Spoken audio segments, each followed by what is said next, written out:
ভাগ্যরেখা ছোট থাকা সত্ত্বেও ভাগ্যের উন্নতি হতে পারে। দেখতে পাচ্ছেন ভাগ্যরেখা কতটুকু। এই জাতক এশিয়ার সব থেকে ধনী ব্যক্তি। দেখতে পাচ্ছেন এই জাতকের আমরা আর একটা ছবি দেখাবো। দেখুন এখানে ভাগ্যরেখা কিন্তু খুব বড় নয়। তাহলে ভাগ্যরেখা ছোট থাকা সত্ত্বেও কিন্তু একটা মানুষ কোটিপতি হতে পারেন। এটাই আমরা ভিডিওতে বোঝাতে চাইছি। যে অনেকে মনে করেন হাতে ভাগ্যরেখা, এই দেখতে পাচ্ছেন এই জাতকের হাতে ভাগ্যরেখা কতটুকু। এখান থেকে এইখানে গিয়ে ভাগ্যরেখা থেমে গেছে। তাহলে কত, এবং আয়ুরেখাও দেখতে পাচ্ছেন ছোট, মাঝে একটা তিলও আছে। তাহলে ভাগ্যরেখা ছোট থাকা সত্ত্বেও এই জাতকরা কেন এত ধনী হলেন? দেখুন এখানেও দেখুন ভাগ্যরেখাটা এই পর্যন্ত এসেছে। তো অনেকে মনে করেন ভাগ্যরেখা এইখান থেকে এই পর্যন্ত যেতে হবে, কথাটা সত্যি নয়। ভাগ্যরেখা ছোট থাকা সত্ত্বেও আপনি ভাগ্যের উন্নতি পেতে পারেন। দেখতে পাচ্ছেন যাদের ছবি দেখাচ্ছি এই জাতকেও দেখুন ভাগ্যরেখা দেখুন এখান থেকে এইটুকু মাত্র, এবং আয়ুরেখা দেখুন এখানেও ছোট।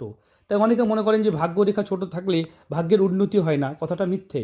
প্রত্যেকটা হাত আলাদা, প্রত্যেকটা হাতের বিশ্লেষণ আলাদা, কিন্তু প্রত্যেকটা হাতে দেখতে পাচ্ছেন ক্ষেত্রগুলো, শুক্র ক্ষেত্র, যে বৃহস্পতির ক্ষেত্র, এই ক্ষেত্রগুলো কিন্তু অনেকটা মানে উচ্চ। তাই ক্ষেত্র বিচার না করে অনেকে শুধু রেখা বিচার করছেন, একদম ভুল।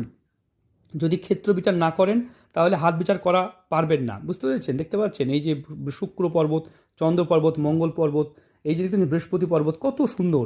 তাই এই যে ক্ষেত্রের জন্যই কিন্তু এদের ভাগ্যের উন্নতি হয়েছে। তাই যারা মনে করছেন ভাগ্যরেখা ছোট তার জন্য উন্নতি হচ্ছে না, তাই ঘাবড়াবেন না। প্রত্যেকটা হাত আলাদা, প্রত্যেকটা হাতের বিশ্লেষণ আলাদা। যারা নিজের হাত বিচার করতে চাইছেন স্ক্রিন নাম্বারে যোগাযোগ করবেন।